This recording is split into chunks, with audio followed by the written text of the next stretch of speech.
गोपी बहू, इसे चखो और फिर इसे ठीक करके ले आओ। जाओ। नहीं काकी जी। क्या? मतलब अगर गलती मुझसे हुई है तो इसे सुधारने भी मुझे ही दीजिए।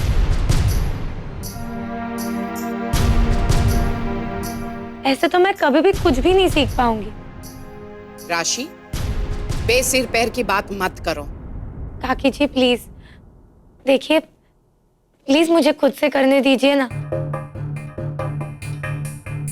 ऐसे तो मैं अनाड़ी की अनाड़ी ही रह जाऊंगी और ये मुझे मंजूर नहीं है। मम्मी जी, मैं ठीक कह रही हूँ ना? अगर एक बार मैंने हिम्मत हार दी तो मैं कोई भी चीज सही ढंग से कर ही नहीं पाऊंगी। देखिए काकी जी, अभी आप मुझे कितना भी गुस्सा कर दीजिए, लेकिन सही तरीके से बनाना तो मुझे सीखना ही पड़ेगा और उसके लिए बहुत मेहनत करनी पड़ेगी और मैं करूंगी भी। अगर मैंने इसे आज ठीक नहीं किया तो मैं रसोड़े के मामले में अनपढ़ की अनपढ़ ही रह जाऊंगी।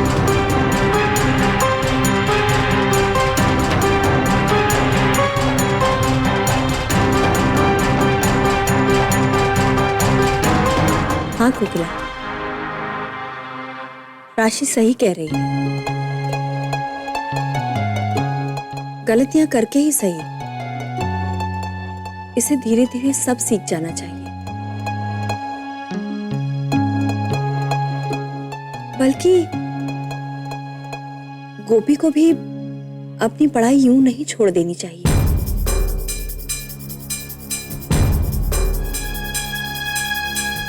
यूं हिम्मत नहीं हारनी चाहिए। पढ़ाई करनी चाहिए बेटा तुम्हें।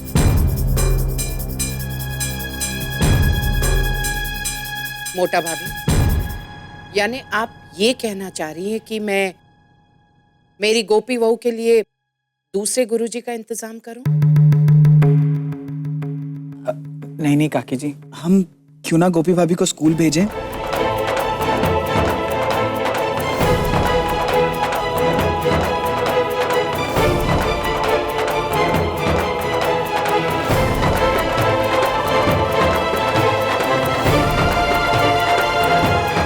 गोपी बहू, तुम्हारा स्कूल जाना नक्की।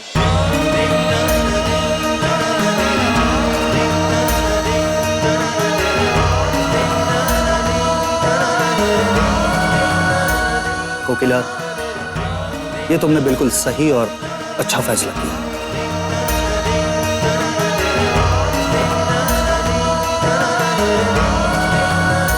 धन्यवाद माँ जी।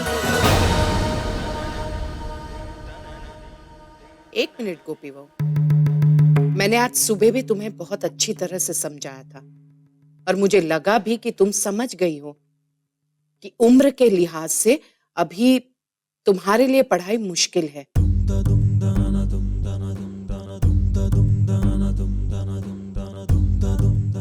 लेकिन तुम्हारी आंखों में ये आंसू ये साफ बता रहे हैं कि तुम्हारे दिमाग से अभी भी पढ़ाई का भूत नहीं उतरा है।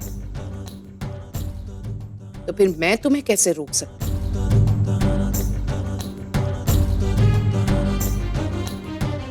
इसीलिए मैं तुमसे कह रही हूं कि ठीक है, तुम स्कूल जाकर देख लो, तुम्हें खुद ही जाकर समझ में आ जाएगा कि ये तुम्हारे लिए मुश्किल है। मैंने तुमसे कहा तो तुम्हें मेरी बात का यकीन नहीं है, इसीलिए मैंने तुमसे कहा कि गोपी बहू स्कूल जाएगी, ताकि तुम खुद समझ जाओ ये बात। समझी गया तुम्हें? माँ जी देखिए, आप ऐसा मत कहिए। मैं आपसे वादा करती हूँ कि मैं आपका सिर नहीं झुकने दूंगी। मैं पूरी कोशिश करूंगी कि आपको अपनी गोपी बहू पे गर्व हो। एक बात और गोपी बहू, इसे ध्यान से सुनो। आज जो कुछ भी हुआ वो दोबारा नहीं होना चाहिए। गुरुजी साफ इनकार करके चले गए कि वो तुम्हें नहीं पढ़ाएंगे, इसलिए दोबारा ऐसी बातें सामने नहीं आनी चाहिए। मैं नहीं चाहती हूं कि हमारे प्रतिष्ठित परिवार में कोई भी आदमी आकर हमारे मुंह पर ना बोलकर आगे बढ़ जाए। ना कहा? इसके टीचर ने मॉम ना कहा? हाँ अहम दिख रहा। गुरुजी ने कहा कि ना तो इसमें सीखने की और समझने की इच्छा है और ना ही काबिलियत।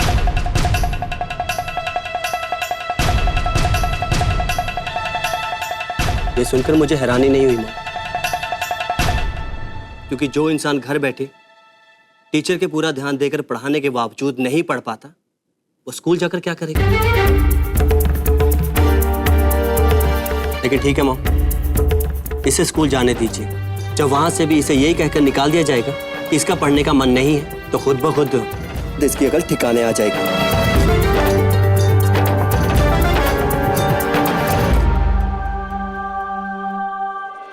कोकिला, मुझे ऐसा लगता है कि जब ये घर से हटकर स्कूल के नए माहौल में जाएगी तो गोपी बहू के लिए काफी कुछ बदल जाएगा, क्योंकि माहौल का सोच पर बहुत गहरा असर पड़ता है।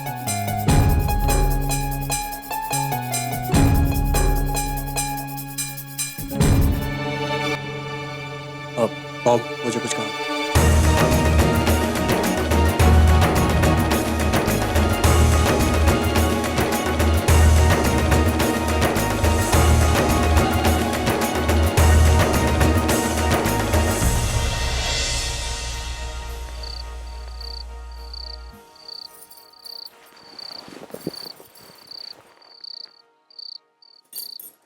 सौ, 150, 160, 180, 190, 200 और